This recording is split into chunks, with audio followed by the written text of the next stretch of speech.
Okay, well, welcome to the A&L Podcast. Today we're going to talk about basically our history of cars, right? And so let's take a trip back in time. What was your first car that you drove?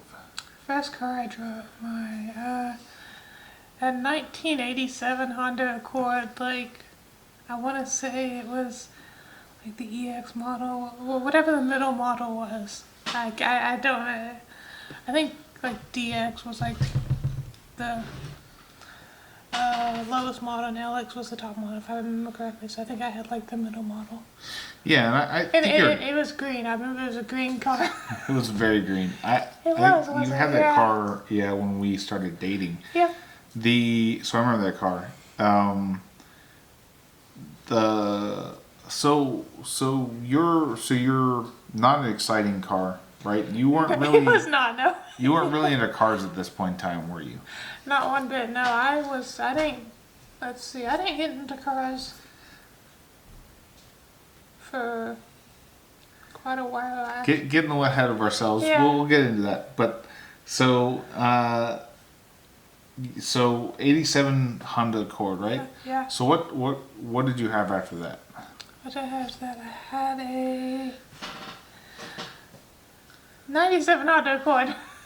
97 Honda Yeah. Accord, right? Yeah. Yep. And that was the first car that you owned, right? It was. Yeah. It was my first own car. Yep. Yep, because your parents owned the first one. They technically owned the 97. I think you got that from your mother, right? Yeah. They both used to belong to my mom. Yeah. Yeah. And we ended up buying that off your parents. Yeah. Back in the good old days where you could go to the state and tell them you paid $1 for a car, so Yep. you had to pay taxes. Yeah. So what did you have after that? After that, I had a 1980 Mercedes-Benz 300D. Yeah. That was an awesome car. So I I know it may not sound like it, but I love that little car. You did love that car. I did. That has a funny story attached to it, and we'll definitely tell that story sometime. But I worked at a Benz dealership, and I was able to pick up a really primo 300D from the original owner. I brought it home, and you weren't too interested with the car for the first week or so. Then I think like a Saturday or something like that, I got you to drive the car. You fell in love with I it. wouldn't let you drive it afterwards. I always drove it. Yep, pretty much took it. I think at the time I had a motorcycle, and I bought it to have a car to drive. Right, we ended up, because you basically took that car away from me. I think I ended up picking up a 95 Accord, but we'll get into that later. But a couple points in our lives we've had sister cars that were virtually the same Yes. color, pretty much the same model, whatever.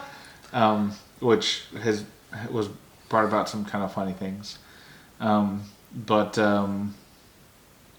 after that, what was your next car? Oh, 2008 Subaru WRX, where I learned how to drive a Standard, and Yep. that was interesting. You had never driven a Standard up to that point, right? Yeah. So one of your goals was to have I had my own car. a new car, right, before you were 30. Yeah. And so that ended up being a WRX, and that was also a pretty funny story how we picked that one up. But yeah, what was significant about that car? Like the first oil change, we took it to the dealership, 3,000 miles. It got an oil change and a new clutch. Yes, because I was replaced. learning how to drive a Standard, and the clutch kind of decided to go. You were riding. I was riding the clutch. I was trying to remember what the term was. Yeah, it was unsalvageable by 3,000 miles. Yeah, it smoked the dog out of that one. And I didn't even drive up many hills either. It was just me right there. Yeah. Yeah, this is all in the flatlands of Houston, Texas. So. Yeah. You actually had a pretty long distance job. You put a lot of miles in that car, and you didn't like a lot of miles in traffic. Yeah, I did. I drove 30, 40 miles each way. One way. Oh, yeah, so it'd be 80 miles a day in that car. Something like that. Yeah.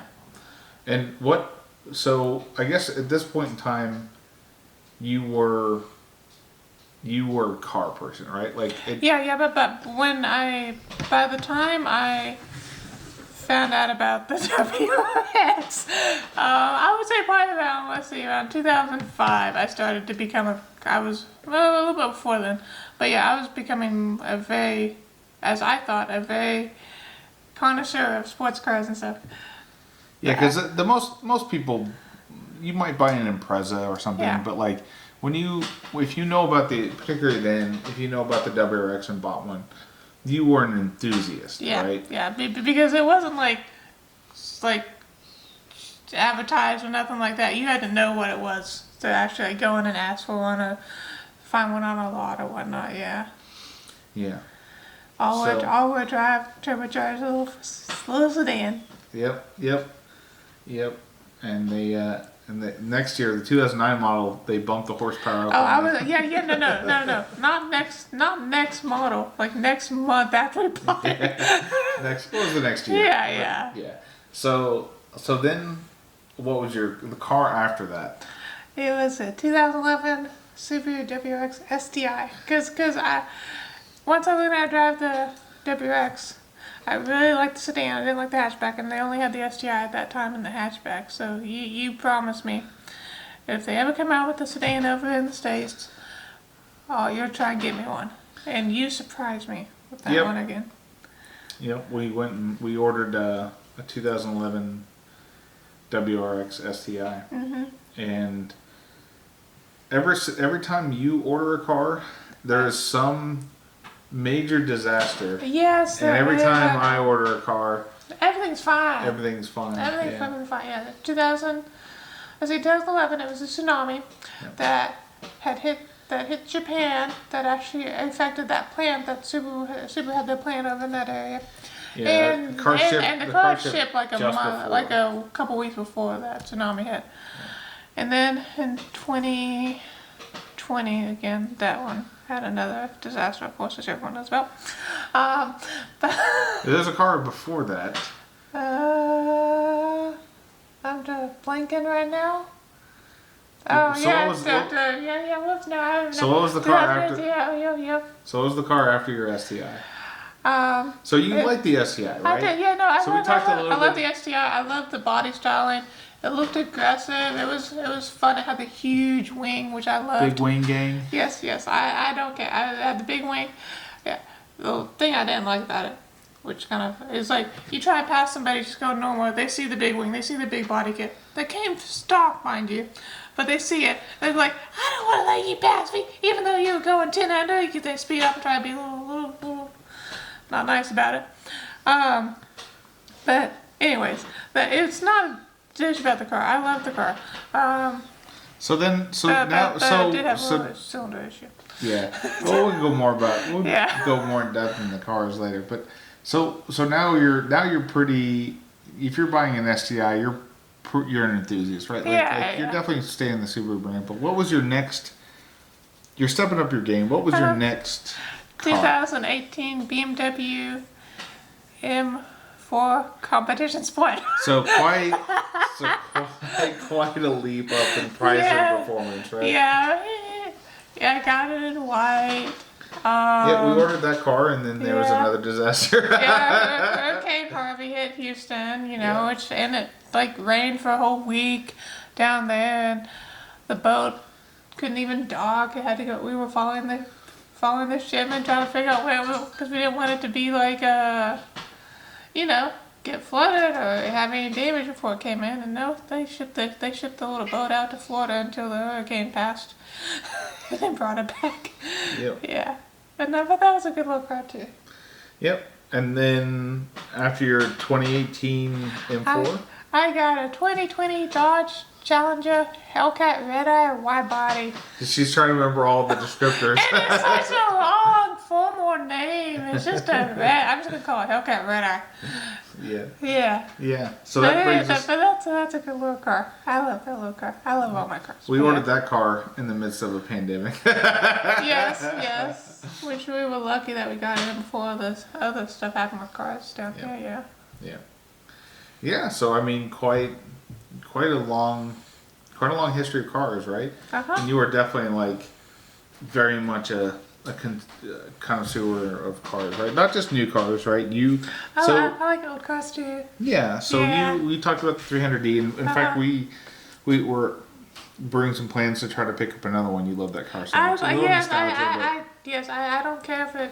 So let's talk about that, since that's like your first like love car, right? It really is, yeah. Which I was surprised about.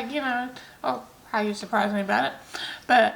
Yeah. Do you want to tell that story? Do you want me to tell that story? Yeah, I tell that story pretty good. you tell us better than I do, because I'm all mad at you when you tell it. Still to this day, I bought her a car and she's pissed about it. No, You gotta give the backstory to that now. Oh, I will, yeah. So I worked at a Mercedes-Benz dealership as an automotive technician, and a lady came in and she wanted a new key to her car because she had dented in the lock and unlock button because of her fingernails. And so we programmed her new key, and she didn't want the old keys. So they were rendered useless, so I took them home.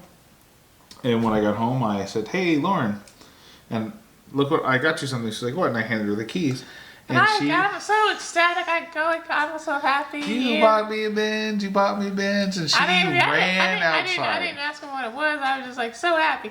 She ran outside. There's nothing out there. We lived on a corner, right? So she ran out the back door. Mm-hmm. There's nothing in there. So she ran in. She ran out the front door. There's nothing out there. She ran all the way around the corner. Came back in. Looking for it. Just looking for any Benz. Looking up and down the street. Where'd you put it? Where'd I put what? Where'd you put the car? Oh, I didn't get you a car. I got you keys. I was so mad at him. I was so mad. She was very, very mad. Very, very mad. I never told her that I got her a car. I got her Benz. I just, handed her some keys. Look, here's some keys. Like anyone would. She made the assumption. Mm-hmm. So, about a month later, I was doing a service on this 300D, and I was giving it back to the owner, and he was talking about how, he bought the car new, and they used to take all family road trips in it, and his kids have gone off to college, and now it just kind of sits around and stuff like that. And I asked him how much he wanted for it, and he told me like $1,500. So I went and didn't tell my wife. Went out, got the money. I was like, bring it back the next day and bring me some money. I brought the money. He, sold the car, and I drove it home. Got home like late that evening, and so I parked behind my wife. And I came in and I said, "Hey, honey, I bought you a Benz." And she instantly shot me a look, and she was so mad. Didn't talk to me the rest of the night. Went to bed. I was just like, I'm not playing for that game again. So she came down the next morning, and she went to go to work. And you left for work pretty early. We talked about like you had a very long drive, and she went out there, and came back in fuming, mad, so upset, cussing, and I was like, "What's wrong?" She's like, "Well, the car part." I was like, "Let's go take a look." So I grabbed the keys and went out there, and she's like, "What?" And I was like, "Well, what? Well, what? Car's there." I was like, "Yeah." So she's like, "Well, I thought someone had blocked me in, so I was all mad. I have to tell them." And yeah. I was like, "No, why?" "Well, I was like, "No, it's your car. Look." And I got the keys and went and unlocked it. I was like, "I told you last time I bought you a Benz." "What?" "Yeah, this is your Benz. I bought you a Benz." "What?" "Yeah." And so she was like, "Oh, that's so sweet." She's like, "Now move it. I need to go to work." So we she drove it, whatever, and I was like, "Hey," and she thought it was kind of cool or whatever, but she wasn't really that interested. And it was funny because it was a 1980, and you had a 95, 97. So you had a car that's 17 years newer, and it had more amenities than your car had. Yeah, and it was. Had power doors, power windows, sunroof. Had power sunroof. It had like a 12 speaker stereo system by a company you never heard of. Yeah. It had cruise control, which your car didn't have. No, yeah. It had what else did it have? Probably power seats. All the climate control was. I think it had power seats. All the climate control was like vacuum operated, so it was very easy to move the dials and stuff like that. It had a programmable radio, even though it was like the kind you flip the switches and stuff like that. So it was a pretty neat car, and you drove that car a lot, right? Yeah. No, I would drive it down. A diesel. Yeah, a diesel. You love cruising to. It was so nice and Yeah. No, I would drive it down to my work, 40 miles each way, and it was just like, oh my gosh. I mean, what color was it? was it like powder blue? Yeah, it was super light blue, and it had like the colored painted hubcaps. Yeah. Oh, and the thing that I found out like after I'd driven it for like 6 months, once it finally got cold, like one day of year and down there. You'd never driven a diesel before. Well, yeah, I didn't know about the little glow plug thing. Like, what's that? Oh, it's just a little light. Well, that just started up. I wouldn't wait for the glow plug because I didn't know anything. But then once it got cold, I'm in there cranking it. It's not starting, so I'm going in there saying, hey, it's not starting, So I took a look at it, and I'm like, go ahead and say, crank. I was like, whoa, what are you doing? She's like, I'm starting. I was like, no, you turn the key and you wait. This light comes on. And I'm going like, I never done that before. What are you talking about? The thing was really in great shape. And like everywhere we stopped, somebody would come up and talk to you, or people would drive by and give you thumbs up and wave. The car was so clean. And 5-cylinder non-turbo diesel, like you could just stand on the throttle and like kind of yeah, it would do 70. Oh yeah, pretty fast. Yeah, but it just took a little while getting up there. Yeah, it would leisurely get that up there. It's definitely not the slowest car I've driven, ironically, but yeah, you love that car, and we got an offer for a lot of money. I think over $10,000. We ended up selling that car. So you went back to driving your Honda, right? Okay, so let's talk a little bit about the WRX, right? Yeah. So I surprised you with that car as well. Yes, you did. I'll let you tell the story because tell it from your perspective. Okay, I'll tell you from my perspective. Okay. Okay. I thought it was just like, regular weekend, and you surprised me. Like, hey, let's go check out some cars. Let's just go see what's out there. And we're not going to do anything. We're just going to, just look and see what's up. Just go and look at some cars. Because I at that point, I'd been watching Initial D and some WRC rally racing and stuff like that. So I was wanting, so I knew about all-wheel drive and all that stuff. And I had always thought, all-wheel drive little car would be awesome, but I had never seen one. You were kind of an Evo fan, right? Yeah, I was an Evo fan, but I mean, come on, Evos was stupidly sparse. So they were. We went and we were looking at an Evo 8 RS at one point in time, and it was just a bridge too far, right? Yeah. And this is before. I think even the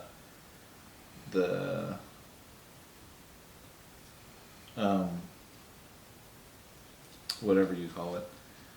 No, maybe even after we got the WRX. I don't remember exactly when, but yeah.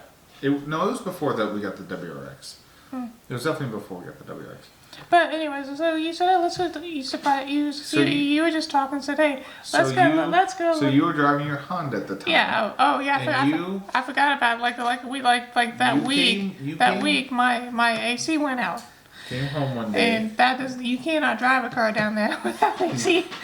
In the middle of summer. Yeah.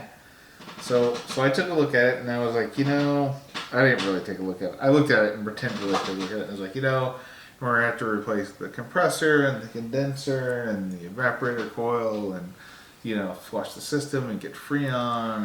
And I was like, it'll be $3,000 to $5,000. I was like, let's just go look at some cars. If we find a good deal, maybe we can use that money as a down payment or something, right? Yeah. That's what you told me. So we go out that weekend. So that weekend we go out to a super dealership, and lo and behold, they have a WRX out there. So you get in there and you test drive because I can't drive a manual. It had just come in. Yeah, I just come in, and so it didn't have any miles on it, and so we go and test drive it, and then we come back and you start talking to the sales lady. Master, how much for it? How much, right? I don't remember what it was.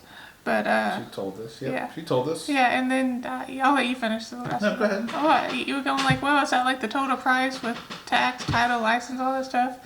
She goes, well, let me go check, and then she gives you the price. She goes, okay, well, take it.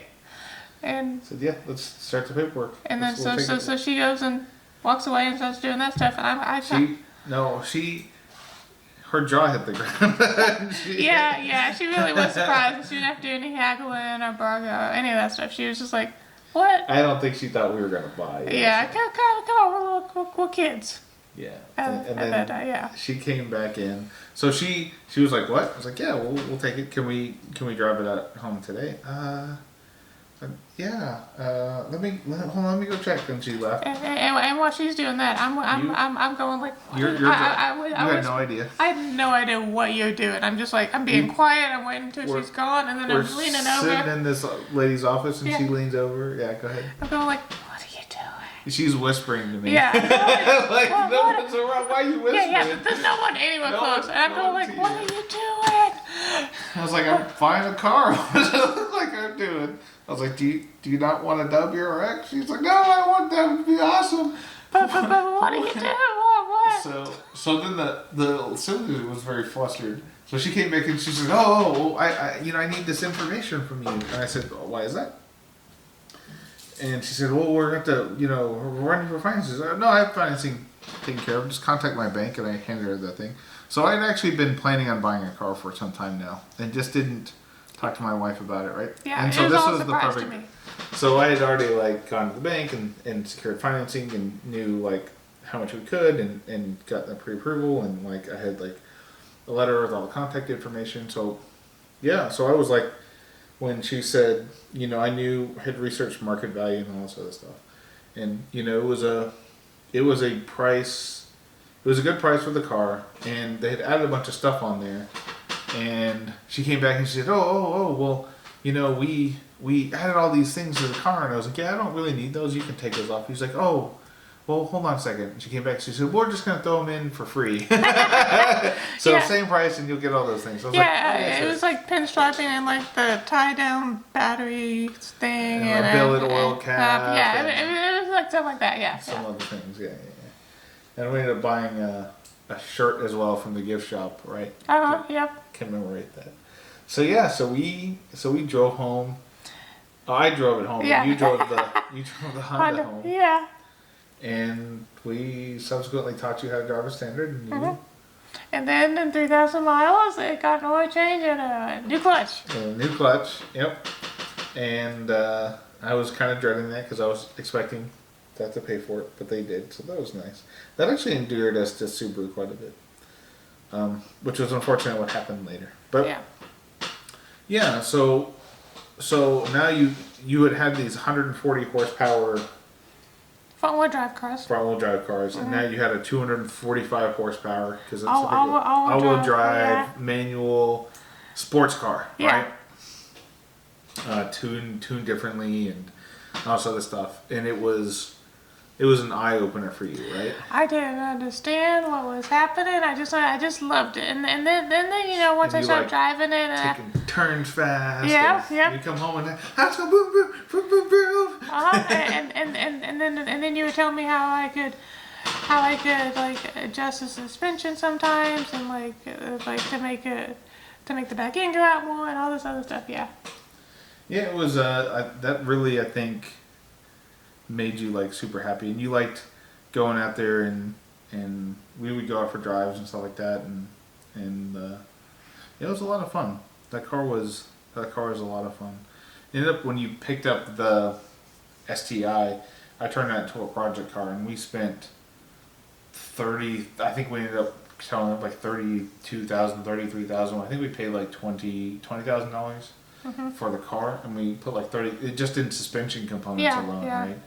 Suspension, we did the brakes and brakes and oh my god, the what was it, BC Racing? Yeah, we had several sets of coilovers. Yeah. 2 or 3 sets of coilovers were put in there, and it was that car was a ton of fun. At one point in time, we had some BC Racing coilovers that had 800 pounds per inch of compression springs.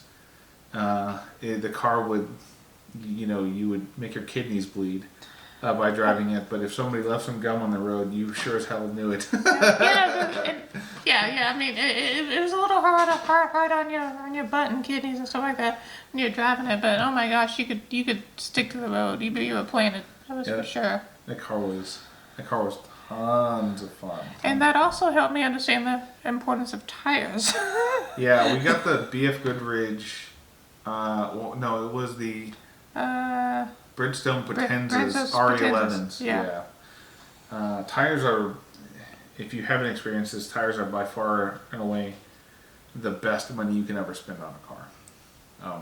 If you can always do better tires. You can get everything more out of the car, right? Yeah. So then you had the STI. You didn't really modify the STI much, if at all. I don't think I modified it at all now. Yeah. So it was definitely after driving that car, we had an opportunity to buy much nicer cars, right? We had that car paid off. We had the Rex paid off. We went a number of years, right, with those cars paid off completely, and then we decided to order you a BMW. Yep. Yeah, I got a BMW M4 competition sport. Because I wanted a coupe, and then I just always had loved how the M4 looked, and yeah. So I was working for home at the time, but you took a day off. I convinced you to come home early. Yeah, which I was just like, I just told my boss, hey, I need to take a personal time, and just came. And then we got dressed up, tried to look nice. So we went to a BMW dealership, and nobody was paying attention to us because we're two kids. Yeah. And we talked to the lady at the front desk and said if they get a salesman. We had this salesman come up to us. I won't mention the dealership or the salesman's name. He did reach out to us recently. Yes, he did. It was much more polite, but he did not take. He said, "Can I help you?" He said, "Yeah, we're looking at a 2018 M4." And he was like, "Well, that's a serious car, and that's a sports." And he kept talking to you, and you kept telling him it was my car. I was like, "Well, the car's for her." Yeah. But she drives an STI currently, so she's aware of sports cars and that kind of stuff. I understand. I understand sports cars. I understand. So he wasn't rude by any stretch of the imagination, but he was kind of like very much going through the motions, right? He was like, these people are not going to buy, so let me just do the song and the dance, do the bare minimum, and then so they can stop wasting my time, And he thought we were just shopping, and we looked at the market, and we had run through specs and options. We knew exactly everything about the car. Wanted. Yes, we do tons of research prior to before we even show up at a dealership or anywhere. So we often know way more than the salesperson, which isn't a stupendous feat by any stretch of imagination, right? And realistically, the deck is stacked against salespeople because they have to know everything about every car, and you only have to know everything about one car, right?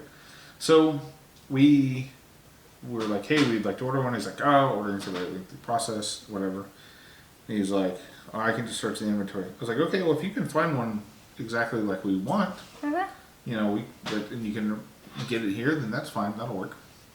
And so we told him what we wanted, and he's like, oh, there's no reserves, fine, what do you want to do? Order a car.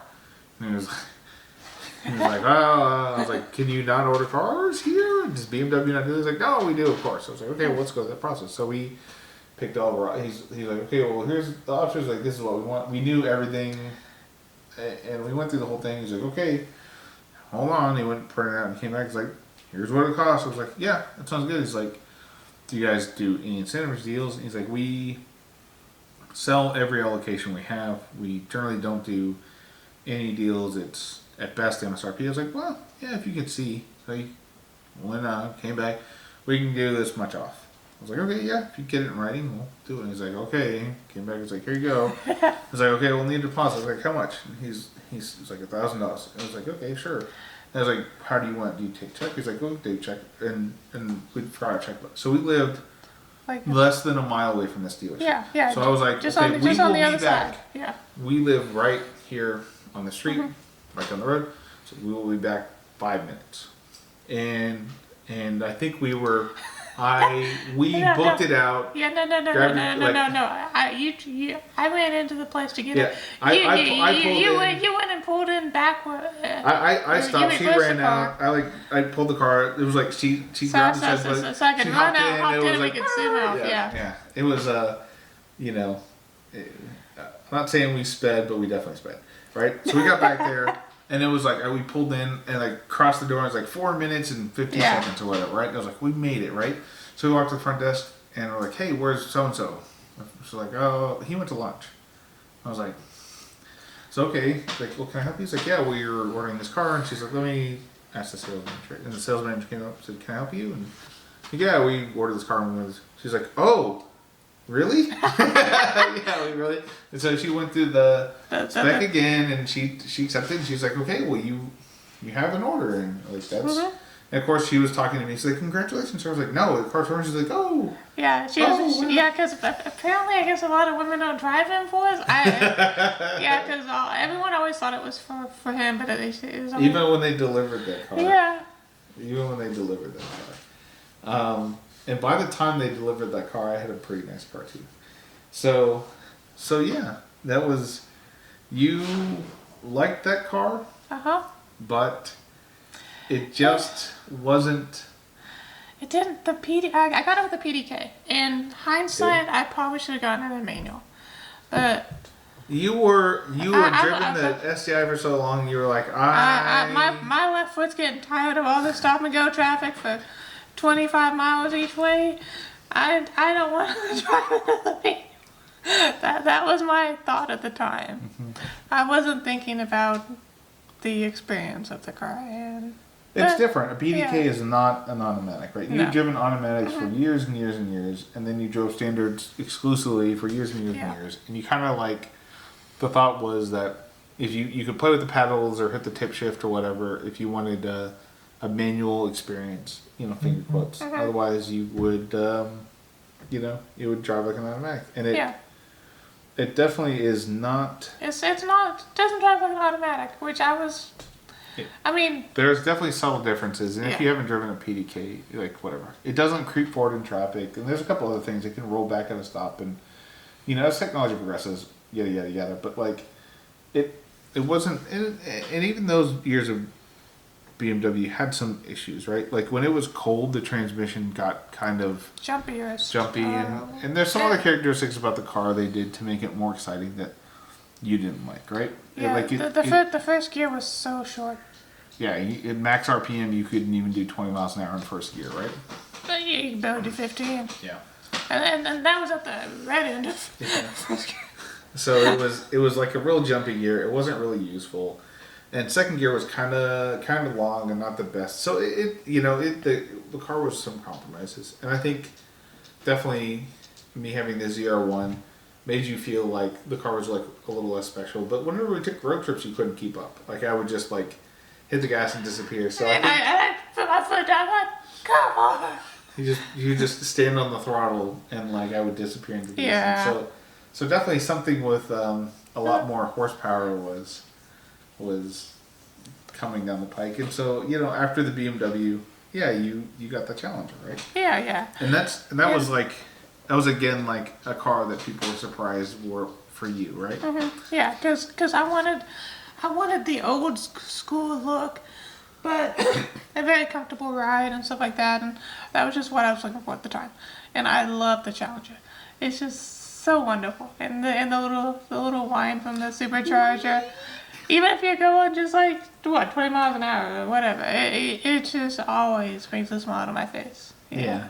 No, it's definitely a fun car. People try to pretend like it's a very serious automobile, and I think they're vastly missing the point of that car. I'm not saying you can't win a race in it, but so. It gets a little squirrely at times, or whenever you want it. Whenever you want it, a lot of times, if you put your foot down at the wrong place. Yeah, so I love it. So your father was never into cars. In fact, like your father was pretty much all just, your family and growing up. Cars were just utility vehicles, right? Just like an appliance, right? I think a lot of people are like that. My family was the same way, right? So when did you start getting interested in cars? It was before, you talked about Initial D, but it was before Initial D, right? It was probably like my freshman year in college. I started, because I would go out to country boroughs, and I would see all these, what I thought was really unique, cars that had lights on them, like underbody lights and loud exhaust, and I'm going like, and they're not trucks, and like, oh my gosh, what is this? That sounds cool. You can go fast. Yeah, I started seeing those, and I was just like, oh my gosh, that's so awesome. Yeah, I saw those. You definitely weren't dating me for a cool car, that's for sure. No, at that time, no. No, but I saw those, and then I started to look into more and stuff like that. Yeah, and then once I met you brought my minds about cars and stuff. I was pretty into cars, right? Very much into cars, and you were definitely like receptive enough. Like you had enough interest in cars, right? That I could leverage that to get you more interested in cars. Yeah. And then convincing you to buy a sports car for your first new car, right, was definitely a very clever move because you were going to love it because it was going to be your first new car. You're going to love it because it was going to be a new car, assuming it wasn't a complete disaster. And then it being a sports car and you allowing you to have fun in the car, right? Yeah. And see a car as something more than just utilitarian. But all that being said, for all the credit, the best thing I did was find Initial D. And you were already into like watching anime, and Inuyasha and a bunch of other stuff. Yeah, right? I was watching Inuyasha at the time, and yeah. So I think you may have found Initial D as a way to get me to watch more anime or something. Probably like that. Probably so. Because I was like, because I was like, because you didn't want to watch it. You didn't want to watch Chobits. You didn't want to watch You didn't want to watch Inuyasha. Yeah, so you're like, here's an anime about cars. Everyone likes cars. Let's watch this together. And we're like, wow, this is really good. And you're like, well, wait a second. They said FR. What does that mean? What's a front engine rear-wheel drive car? I'm like, oh, well, like wait, there's different cars and like, what do I have? I don't know what this is. What's yeah, this? What's this? And then you would ask all these questions about these cars. I know a lot about cars, so I know a lot about cars in the show. And I would talk about other cars and stuff like that. And so that was your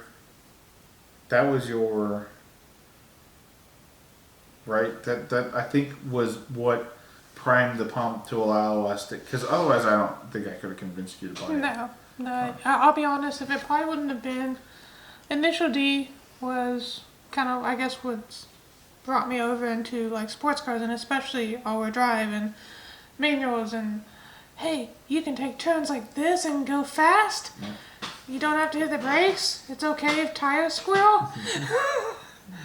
Just like crazy stuff like that. We were playing that Gran Turismo, like the original, right? And you would just like run. You would go full speed, and you would hit all the other cars as they brake for the corner and knock them off the track, and then that would slow you down enough to turn. But if you ever got in first, you would always lose because you always just kept flying off the track at every turn. And so we talked about like stuff in Initial D, like what's a drift and what's the racing line, and like this is how and then you got like pretty good at like driving the game, and then you would apply those things in real life. And like, oh, this really works. I used to take this. I remember you told me I used to take this turn and like I told you like watch the turn and then try something. I was taking this turn at like 5 miles an hour. I didn't realize it, and then I was taking it at 15. Now I'm taking the turn at 25 miles an hour, and like for like a hard right hand turn, you're just learning. It's like that's amazing. You're like it's so awesome. No, this is still in like an FF car, Honda Accord probably. Yeah. Right? Like you were just like, this is so like this stuff really works and all this other stuff, and it was pretty amazing. So final thoughts. What, it's definitely like, it's a lot of people talk about this, and we'll probably talk about this a bit more. But like, the more you know about something, right, the more it allows you to get interested in things, right? Yeah, for sure. Like you were saying about, hey, because of Initial D, I was able to become more interested and then learn more and more and more. And yeah, it was definitely like putting cars in a medium where like the cars were as much of a, and for some people that was like Fast and the Furious, and that's why I think they're making so many movies now, is because like enough people. The first movie had put cars in a medium that was like accessible, and cars were as much a part of the star and the story, right? Yeah. And you know, Tokyo Drift, the same thing. Introduced people to like Japanese cars and the car scene and modified cars, and I think you know, I think both of those movies had sort of that effect, and then like allowed them to keep making the movies, which you know, but it's a case where you like it's cool enough for you to want to learn more, and as you learn more, more things make sense, which allows you to spend more time. And like I think this is like not to beat that to death, but yeah, definitely. The more I learn about cars, like there's never a point in time where I'm like, oh, this is it. There's like you can go very deep into different segments, and I think one of the important things is like when people have a passion about something, there's a reason. If you like Stance cars or JDM cars or you know a specific car brand or something like that, there's something that speaks to them that they find interesting about it. We've had a very wide breadth of cars, right? Like there's been times where we've always had these JDM cars. You know, there's times where we've had like domestic cars. We've had high horsepower natural aspirated cars, supercharged cars, turbocharged cars, inline sixes, V6s, you know, Yeah. V8s. I think like V10s and V12s we haven't yet, but you know, They're hard to come by now. all manner of cars, right? Yeah, really, yeah. Old cars, new cars. So we've had quite a bit. So I think like, you know, we've been all over the map, and we're continuing to do new things, right? Not getting to electric cars yet, but like we're looking to get into mid-engine cars, and you know, we're gonna try to get a Lotus next to have that sort of experience, and we'll talk more next time on like my car history, and then we'll start going into some more details, what cars we cross shop these with, and some other stuff. I think it just I think the takeaway is that like it's never too late to get into cars or to find a hobby like that. And the thing is, if you find something that's interesting, that piques your interest, and you spend time at and can enjoy spending that time at, you'll learn a lot, and you'll develop that labor of love, right? Yeah, most definitely. Yeah. I think that's how we got into cars. There's definitely a point when we talk about my progenesis of love of cars, but there's definitely like something I can point to that says it started here, right? And this is what piqued my interest in, and it was cars were the star of a thing in a median that I enjoyed, which allowed me to like cars or whatever, and it ultimately set me up for like what my ultimate car purchase would be. You know, I feel like I've achieved that, and that's not that I need to stop. But like, if I had to stop now, you know, it would be good. So, yeah, I think that's a good wrapping point, right? I think so too. Yeah, I agree. So, we'll see y'all next time. See you later. Bye. Bye bye.